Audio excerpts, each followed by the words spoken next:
So we need the word of God each and every day. So from the book of Isaiah chapter 9, Isaiah 9, verse 6. You know, for unto us a child is born, unto us a son is given, and the government shall be upon his shoulder. His name shall be called Wonderful Counselor, Mighty God, Everlasting Father, the Prince of Peace. Amen.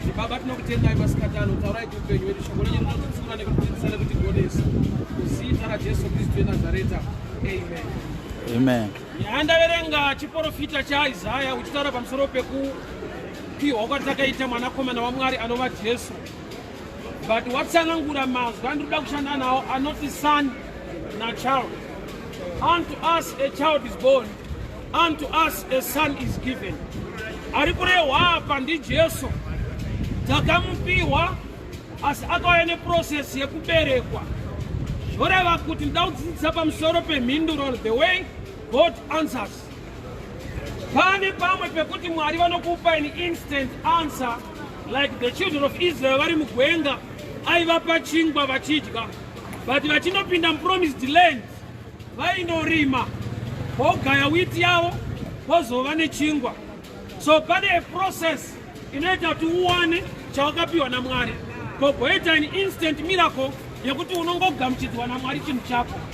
So pane nguva yekuti munhu ari kunamata ende ane mhinduro dzaari kuda ende nekusaziva akabva angozembera papfungwa inoti mhinduro yaMwari inononoka. Yeti mhinduro yaMwari hainonoke, asi kuti tinogona kunonoka kuziva kuti vanopindura sei paishu yandiinayo.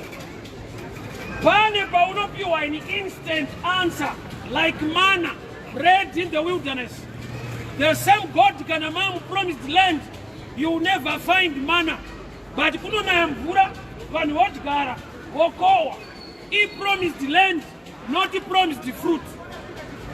So it depends now your dimension in Christianity.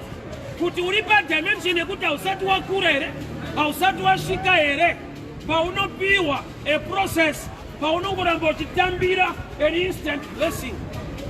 Semienzaniso. Amai vangu vakandibereka kudombosha vachiriko. Ende ndakayamwa pavari ende mazamu vachinawo.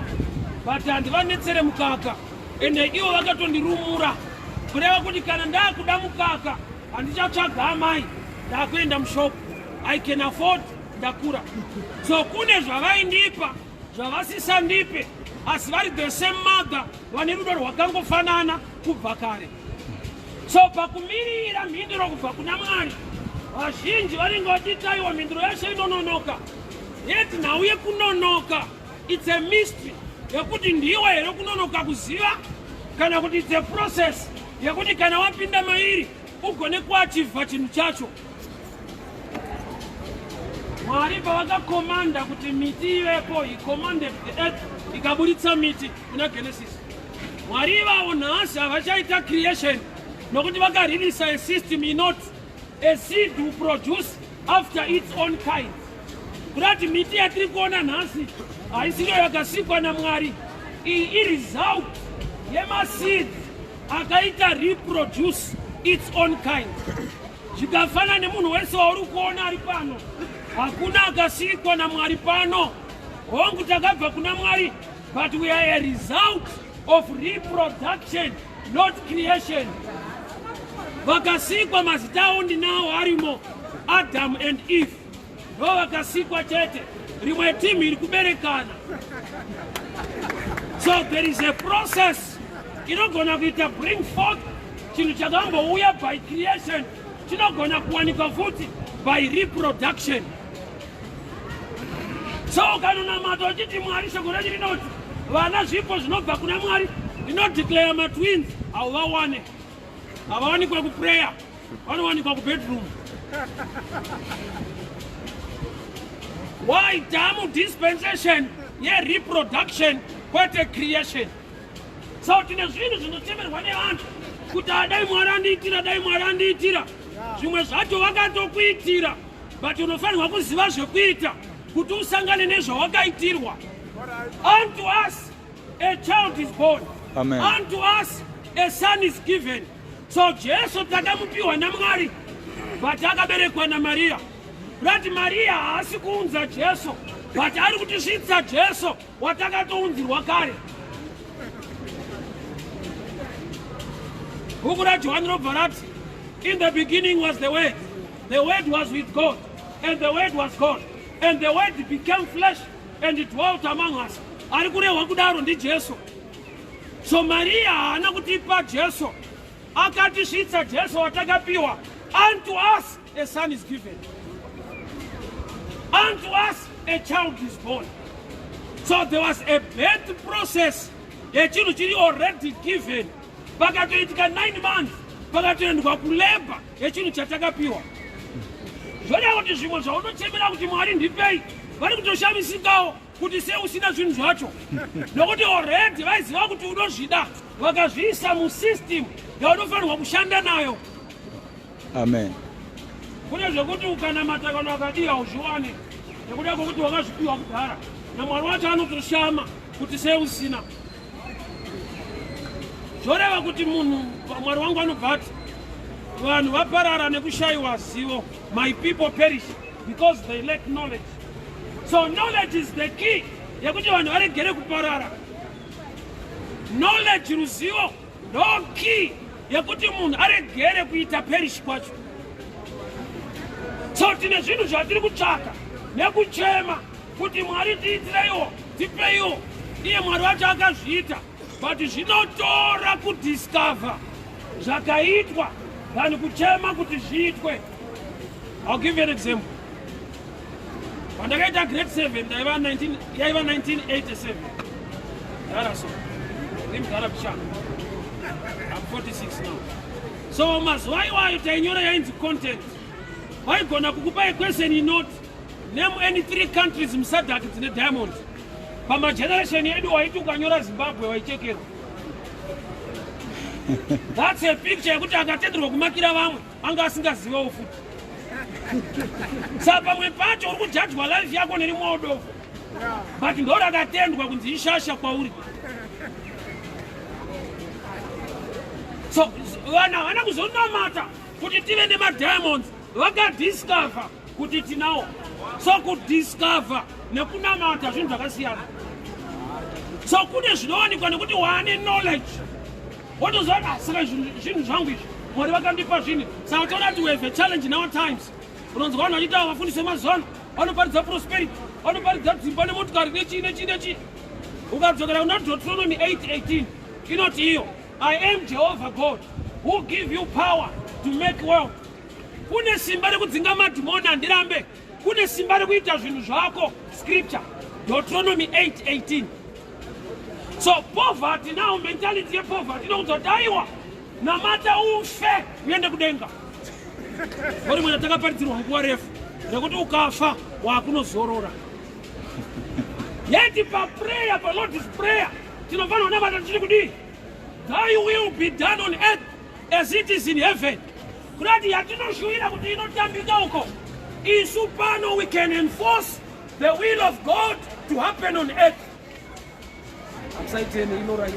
Alright. So I want you to understand this. Zvimwe zvatochemera kuti Mwari itai vakaita, but zvakutoda kudiscover through the word uye nekuva nemeso emweya ekuziva zvakaitwa kudhara.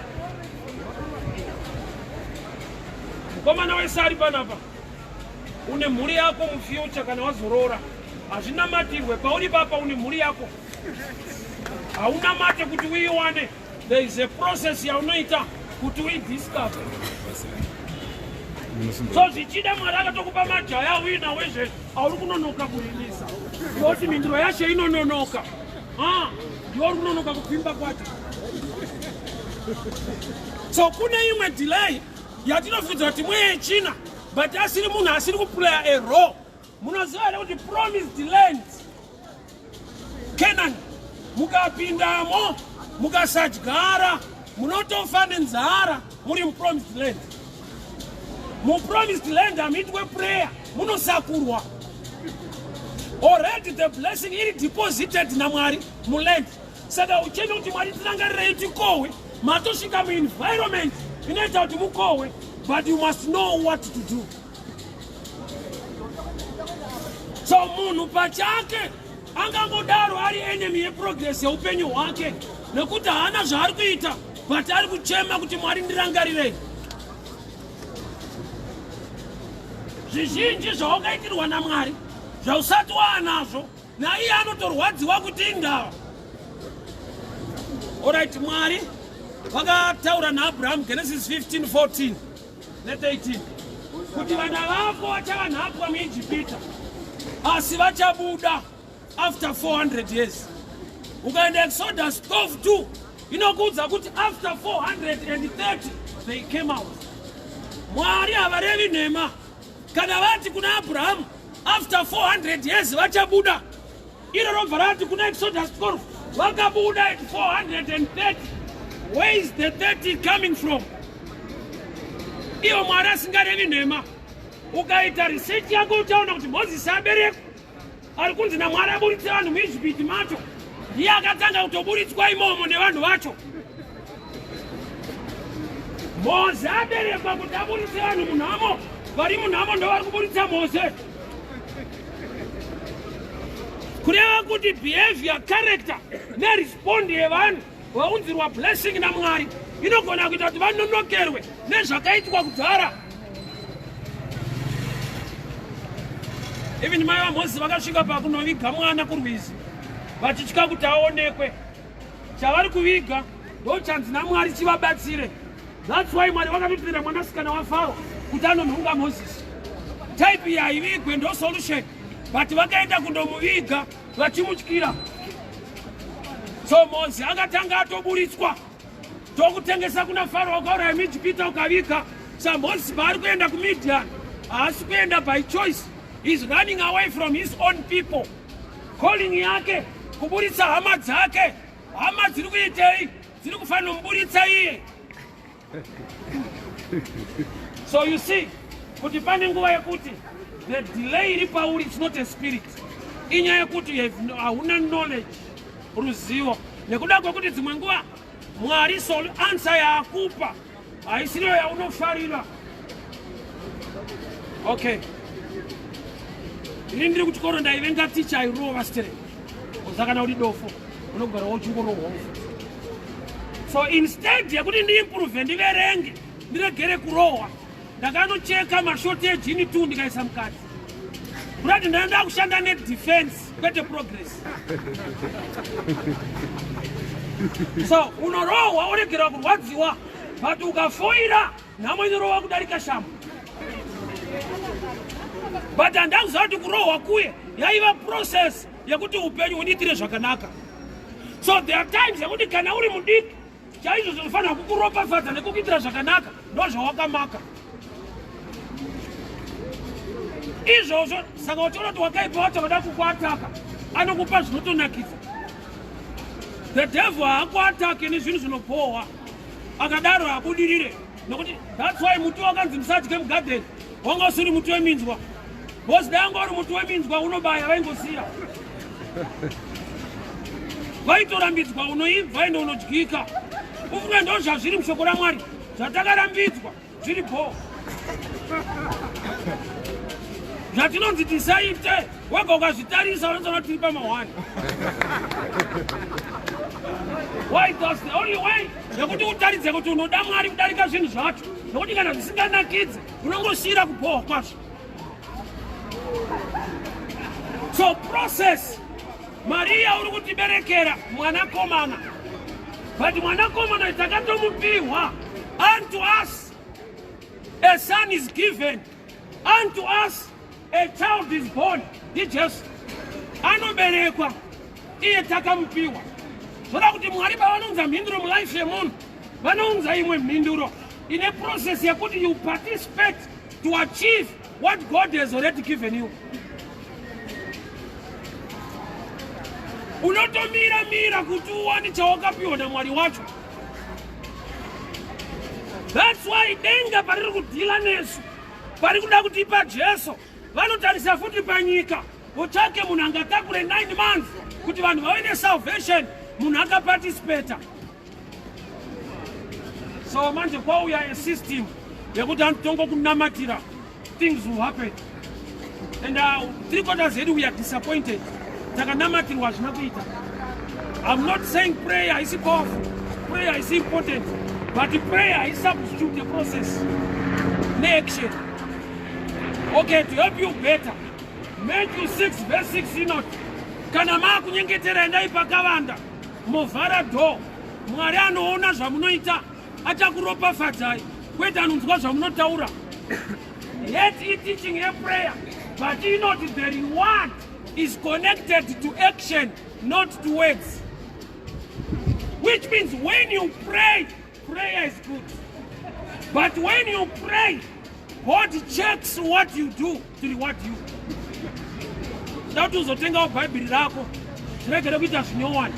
Osvika kumba umbovhura so. Itsano vari kurevesera. Iyo iri nyaya yekuti ukapinda mumbovhara door, onzi Mwari anoona, kuona anodii kunzwa. Anonzwa munamato wako, but anopindura munamati. Aita munamato. Value yemunamato iri pane chiri kuita munamato. I love example so much. Ndikandikupechi. Pandinouya kuno kutown, mwana wangu anenge achitamba nevamwe wana pagedhi. Vese vanoshedzera ndichibuda kudai so. Deti. Bye. Vari kutamba nemwana wangu. Vese obva vati, unonzirawo machips. Pandodzoka nemachips manheru. Vamwe havawane. Let me be honest. Zvinoita here kunonoka mudzimba dzevamwe vanhu. Makadi maswera sei? Kana anga ashedzera machips, unoenda pane imwe makopo. Mwana anga ashedzera machips. Sei ndisiri kudaro hakusi kunyima. Ndine chinhu wani chandaziva. Kuti pavati deti tiunzirei machips, vamwe vacho havasi vangu, asi vangoti deti. Number 1. Number 2. Vamwe vake havatedzera zvaita mwana wangu. So answer yangu haiende pa request, inaenda pa relationship. Ndopa wangu zvokuti machema makawanda rimwe drama iroro. Why bono zati havangu achikopa zvazvitaura mwana wangu. Saka key yemachips manheru hukama kwete kukumbira. It's good kuya kuchechi wochema Mwari ndiwanire nyasha mwandiitire zvakati. But ona mavambo kana model yeLord's prayer inotanga ichichi kudii? Our Father. Hukama kuti ndimudhara. Saka kana asiri father wako mahwani, zvauzoti mozoti pawo chingwa chedu ichi imwe nyaya. Haatangire kuchingwa, anotangira pahukama. So kana hukama husipo, but uri munhu anongopinda church, it's another story again. God is not moved by church. Because iye haatombopindawo church Mwari wacho. Rangu rinototi miviri yedu itemberi yaJehovha. Iye anopinda vanhu. Vanhu ndovanopinda Anglican neRomanism. Mwari hapinda idzodzo. Anopinda team iri kuenda ikoko. So zviri possible kunopinda ikoko, iwo asina kupinda mauri. So key answer in relationship. And most of the answers do not include what you are supposed to do. Now we are living in a generation in my times. I got a man of God who advertise more about his anointing. I'm highly anointed. 3/4 of people are disappointed. As this Peter. Let me show you this picture. Kuchurch pane nguva yema testimony. Vanhu vane zvakaita.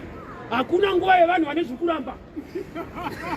Asi zvikuramba zviri kwere. Ayo varizena kasi munhu mukuru. Pama testimony apa sheds vanhu zviri kuramba. Munomakisa church. Asi vane zviri kuramba vamwe varimo. Ende pamwe ndo vakawanda kudarika timu raenda kumberi. Ende generation yedu manje vamwe vacho vari kuenda kumberi vakatobhadharwa futi. Havana chakaita but vada kusimbisa chinhu.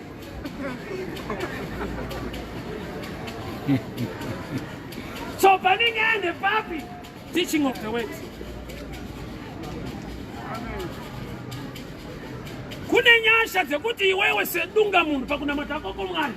It's why kuva neukama naMwari iright yako semwana waMwari. Asi mufundisi chete anofanira kunzwa Mwari. Mwari ndibaba wako. Chatakasiyana inini newe igift. Chatakafanana marights. Pamberi paMwari we are equal. Chatakasiyaniswa zvipo zvatakapiwa. So there are times you must know your rights. But the problem yako hauna right yaunoziva.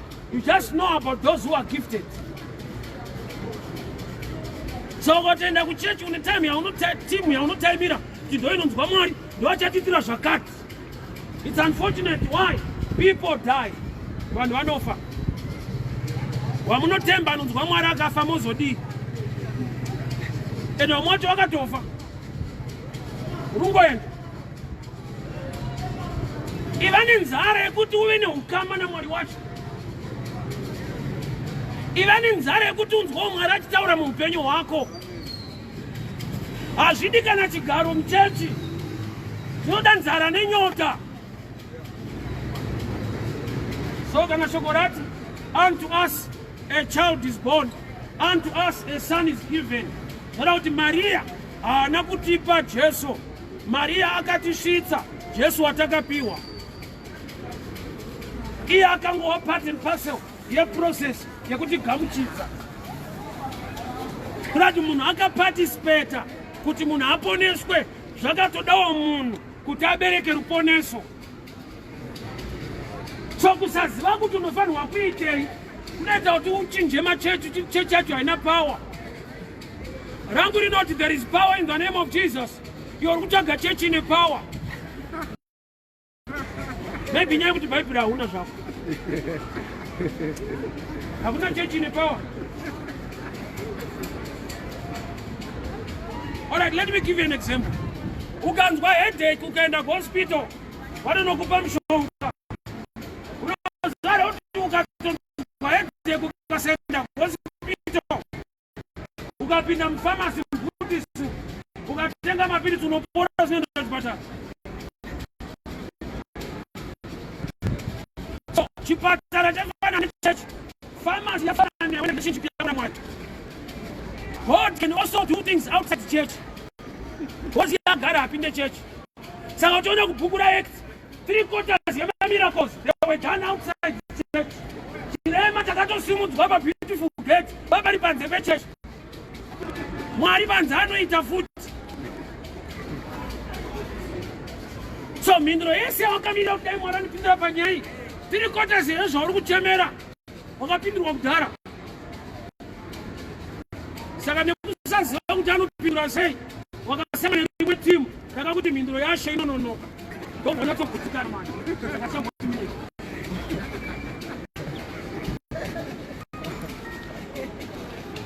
God is always ahead.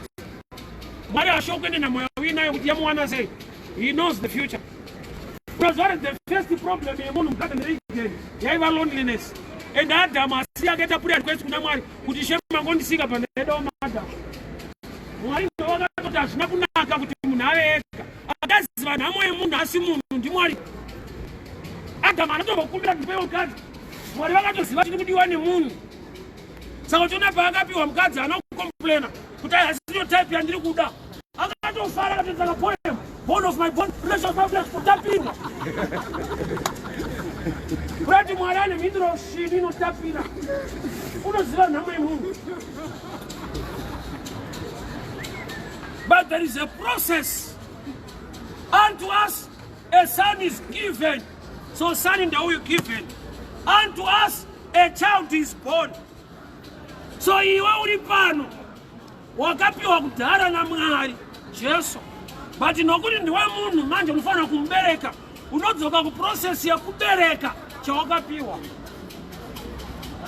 Kureva kuti ukasaziva kuti chinoberekwa sei unozvifambisa sei, unoramba uine zvinhu mumweya singabatike panyama. Zvaunotoda zvese Mwari unozviziva. Zvaunochema zvese anozviziva. Nekururama nerudo rwake akakupa. But zviri muspiritual realm zvinoda kuriniswa in the physical. I'll give you this understanding. Anonoziva kuti robot arimise mota. Ni driver anotomira nokumisa kwake. Katongo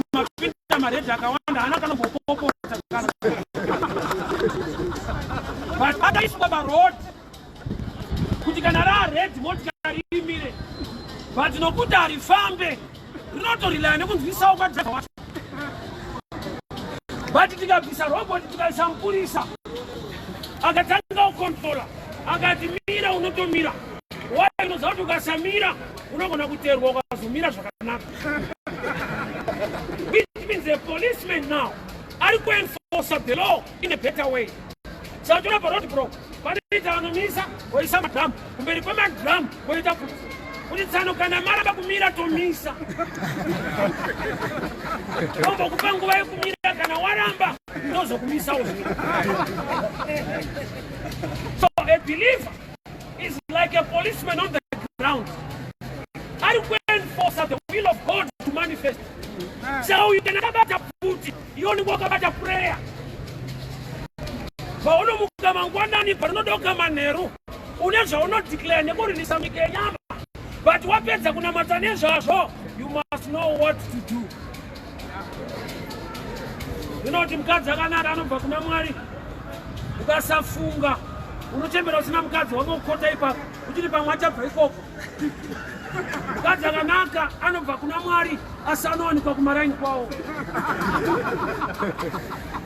Ugasenda Kumpago, Segano, Quadana, Unura. But that's not your woman, which is going to take a you are thinking. And you know that Baba Ramit Kufunga. Hakuna verse not to do not to think. Your brain is a gift. Verse and not to do not to want. Musafunganya. Where them Safunge. Which means kuna jinu muremu ya upenyo wako. You know we are not thinking. What a prayer. Kuna jinu mupenyo wanafanya wakwana. Sabaruto na mata imbona mata timwari. Roba faza yao njere zangu. Vifunga oshipenyu. Why what's mangwa brain zaka zara man you ichiro wakudaro awisi. Don't you know for you but they are chinja man. Chinja coach. You only coach your life yako hiyo. Life yako ile na relegation wakati.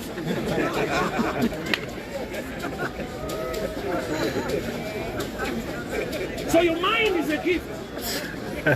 Baba Barnot akazodza msoro wangu na mafuta. Mukombe unofashuka. Unaona oda yacho. Mukombe wine overflow. Kana zozo. You don't the musoro in mind. Rather you need the grace upon your mind to make things work in your hands.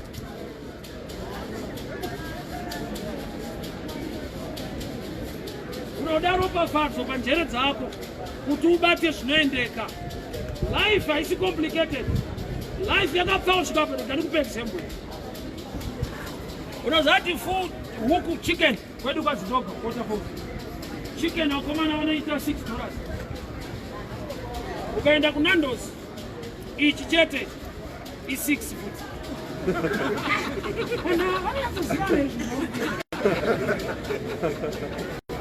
Una akaisa brain but you know ordinary akachiita mapiece tikabuditsa $12 mwakasara ne6 munyika imwe chete iyo madomasa ni vakawanda zotimire kudomboshanyira karungidza kaita kamuvuso ari baba 12 achita $1 chigubu chetomato sauce chidiki so 250 makapinda 1 akusi kuti pakaroiwa munhu ayo ibrain hapana prayer the mind ndo zvaipo ndiko zvatokuudza kuti munhu akanamata kuti zviite aiwa akafunga. Your mind is a gift. Ndoda kunamatirwa akazodza musoro wangu namafuta mbata musoro wangu uchinamata kuti Mwari ndizodzeyo ndive nenjere dzinofunga zvakanaka. Zvimwe zvaruka zvinouya nekupureya nekutsanya nekunamata zvinouya nekugaya funga cha hazvisi kuremu yeprayer. Kune Mwari zvaakareleasa in the spirit kogaita zvaakaisa panyika kuti zvishande nemunhu. Solomon was the richest man ever. Solomon was the richest. But ufunga ngasina na phone. Don't menete kuti akanakambudza anga asina. Bari unzanga kupuma site. Ilevel yemafungiro awo. Zvakatozoita kuti kuve nemafoni hazvina kubva kudenga. Vanhu vari panyika ndo vakafunga kudevelopa izvozvo. So thinking pachayo iremu anokudza kuti minana. Aiwa thinking blessing mafungiro emunhu. Nyika yaunoti zvawo marigadi ende kunzawo kuna ari kutouya mangwana muno. Kuchinjana pa-airport machaina achipinda zichibuda. Kuna ari kuona potential, kuna ari kuona nhamo uchitiza. Maonero ako ane nyaya pachino. Unogona kusunduruka parugware nokuti hauna kupiwawo njere dzinoona zvinoziva zviextra. Ngezi platinum. Kusati kwakutoitwa zveplatinum wanga uri musha. Waitori mwambambaira muplatinum imomo.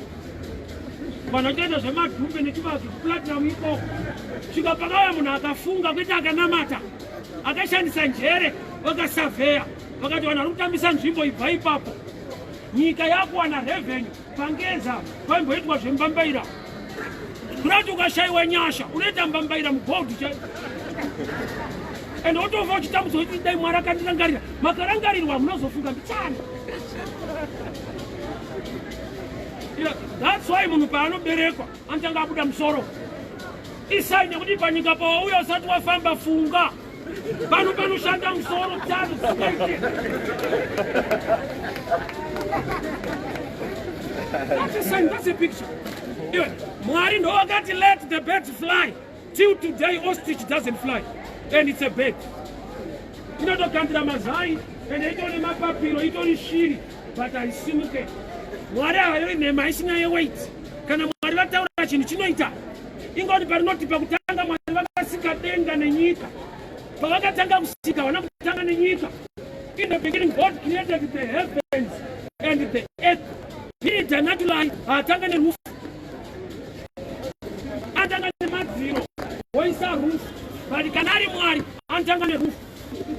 Kuya kuti zvataura ndozvo zvinova. Saka vatarisa shape yeostrich inokupa clue why it doesn't fly. Zvinhu zvese paostrich zvakakura chidiki. Sano kukaita kudika pa unoita wakatoroiwa. Inofana kusvika nguva yekuti kuna mata wakabata musoro wako.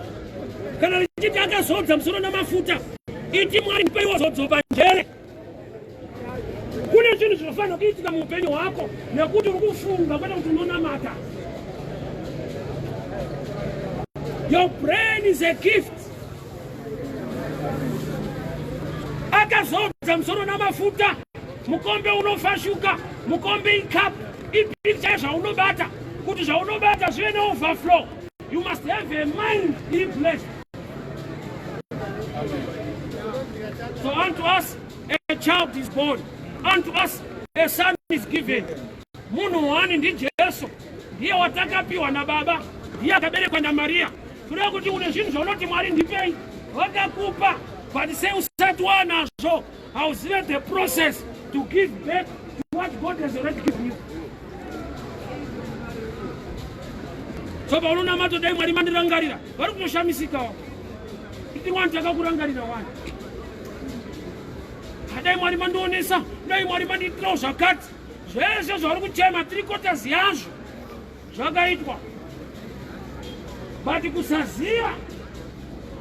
Anozvati munhu wese ari pano akawana gold chaanofunga chete bhaya. Hakuna anoda kuti arishandise. Munhu wese anoda kutoritengesawo. Chandaita pfungwa kuti saka wacho anotenga anenge atongotengeka ke. Ndakatodiscover kuti gold rine zvarinoshanda, but kuAfrica rinotengeswa chete. kuAfrica harishandi rinotengeswa. Ukangori wana sokutotsvaga bhaya straight. What rules the world? My ideas, not my resources. That's why Africa is not poor, but Africans are poor. About Namo in the DRC, and it's one of the richest countries in the world. Hakuna mineral ya unosha in DRC, and they are still poor. So having things, my resources, without the gift in mind, you won't go anywhere. Unaita murande wanu asina. ukazwa zvichinzi munyika mauya investor auye nezvinhu zvinhu zvacho zviri kuno anouya nebrand hakuna investor akauya nediamond kubva kueurope investor anouya nemapepa nebriefcase zvinhu zvacho zviri kuno but vanhu vari kuno kwavasizive ai mwari atiropafadza secontinent tava nemind inoshanda inoita zvimwe zvatobva zvinouya neprayer zvinouya nethinking. Your mind is a gift. Zvaunochema kuti mwari tipei takatopiwa ende tinazvo but chatisina manje ikoko. Unto us a child is born, unto us a son is given. Ndijesu watakapiwa but anoberekwa naMaria. Saka Maria haasi kutipa Jesu, Maria ari kutisvitsa Jesu watakapiwa. So which means zvimwe zvaunoti mwari ndipei, you are already given. You don't know what to do to get it. As simple as that. Zvaunoti mwari ndipei wakapiwa. Vana izvezvi unavo, vana unavo. Pana 4 nasikana 3 unavo izvezvi. Aumirire kupiwa wakapiwa.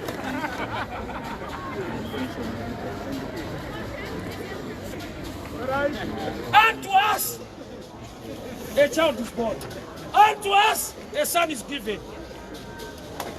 So boni anokufundisa kakunamatira akupe zvinhu zvaufunza kuti anokupa nyasha dzekuti udiscover zvawakapiwa kudhara. Rinenge light mumba, ukapinda mumba musina magetsi unogona kusvika ukatorara nenzara, sadza riri patebho nokuti murima. But magetsi akauya unoona sadza, but hazvina kuti magetsi aunza sadza. Magetsi akuzivisa zviripo waifira mahara. The same with prayer and the men of God. Handina zvinyowani zvandokupa ndikakunamatira. You are wonderfully and fearfully made. You carry favor and the blessing of the Lord in your life. So ndikanamata newe ndiri kuunza light for you to see. Hanzo inoita kuti munhu aone asi maziso ilight. Saka tona magetsi akaenda ivhiri ndimasoma omba aone.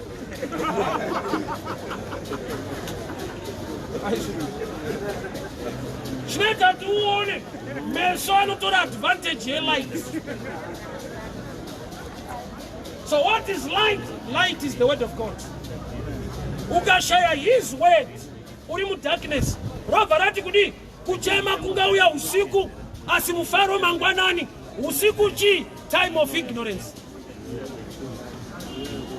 Zvimwe zvaunochema dai une light usingachemi. Unga Jacob. Jacob akachema kuti Joseph afa. Yet Joseph was alive. Why akaona bhachi remukomana rine ropa. Chaasina kuziva kuti ropa nderani. Chaakaziva bhachi nderaJoseph. So information yako une half truth. Uri kuchemedzwa nesizvo. The devil akakupa one side evidence. Akakunyima the mystery of the blood rakaenda paCalvary. Akakuratidza certificate yekufanira kuti kora kati handipani zita rako ndiwendofa unokonoenda. Iri richiti kudi anosimudza marombe. Saka ukaunosimuka huko urikoshedza kuti akomana ndida kunyora futi. Ndada kunyora ende wanzwa nekunyora. Handisodiscourage vanhu kunyora but pamwe pacho wachoka. Ndadai zimseke yaita zvokuti customer haubhadhare futi. Ndoti mudhara wedu wendi uchadzoka.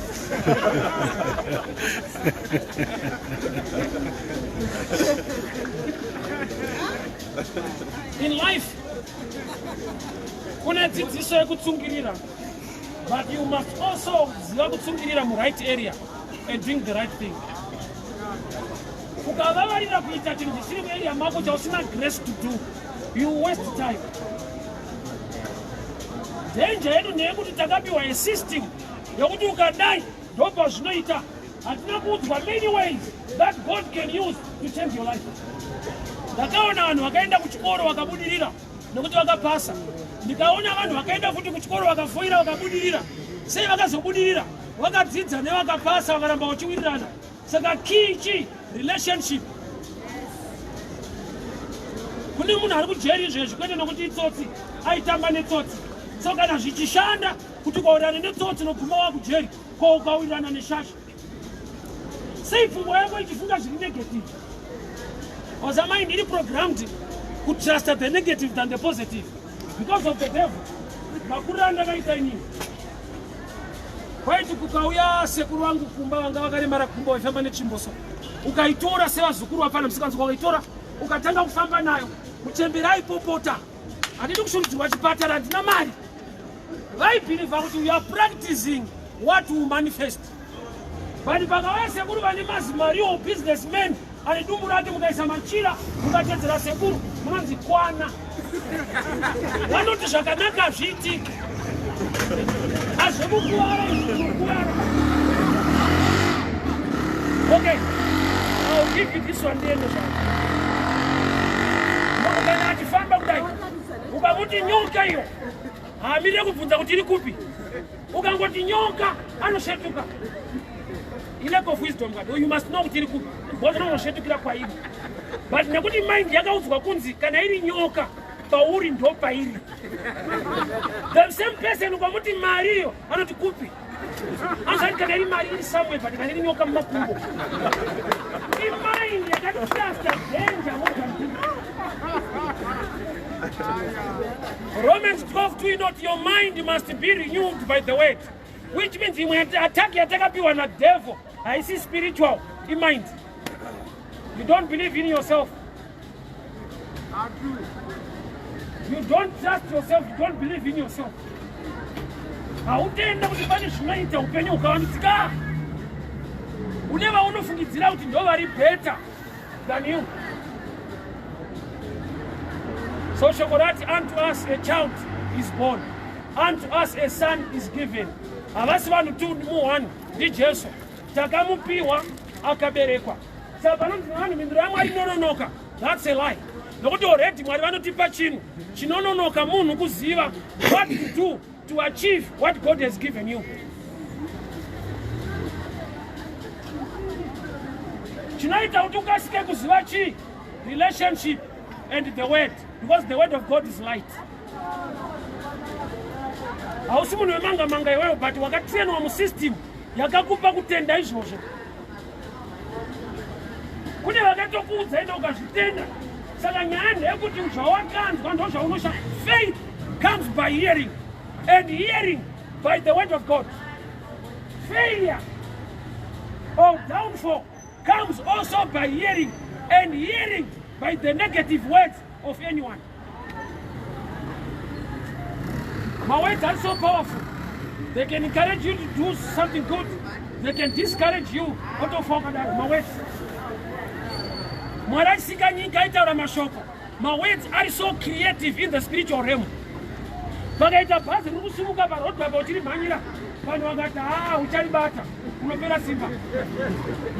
are no power than I could.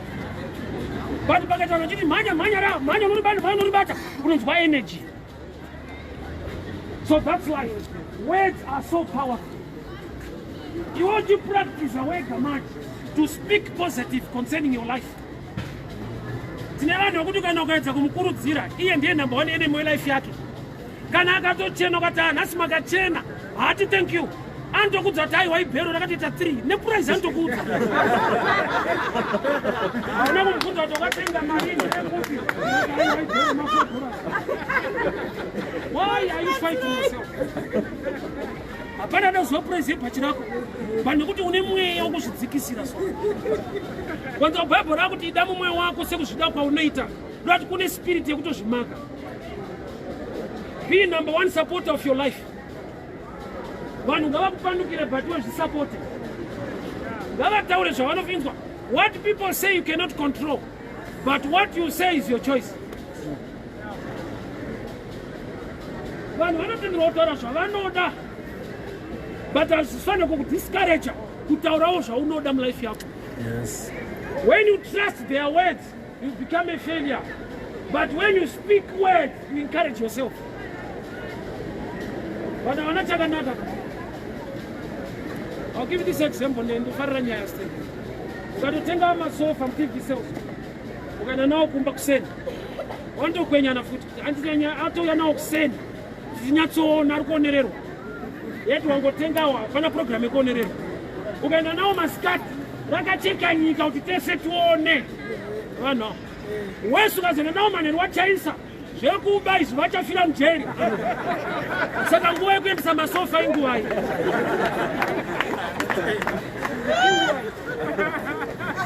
hapana. That's the world. Vanhu vacho vari kundinyeya vatina handidaro siya room yekuti vataure ndo panoti munhu but zvaunotaura iwe nezvaunotenda ndo pane strength yelife. Unoda kudiwa nemunhu wese uri mari iye unozvati kune vanhu vasingatomboda Mwari chaiye vanhu kune asingade Mwari akamusika chaiye haana basa naye ozodati ade iwewe munhu unomuziva here pamwe pacho unovengerwa kutoita zviri right kwete zvakaipa zviri right zvinotovengesa wirirana nemukadzi wako uone unze zvotara hama dzako havafari kuti une love vanoti akuvara ivanhu unoziva mumushereri ukaswera usina mutengere zvekupfeka uchimabhusa kati benzi ukamuda akuwadzwa ivanhu unoziva here. Learn to speak positive concerning your life. Let me pray. Father, we thank you for your word. We thank you for your grace. Mazvita nekutera kuupenyu hwedu takupai mbiri nekuremekedzai muzita raJesu Kristu weNazareta. Amen.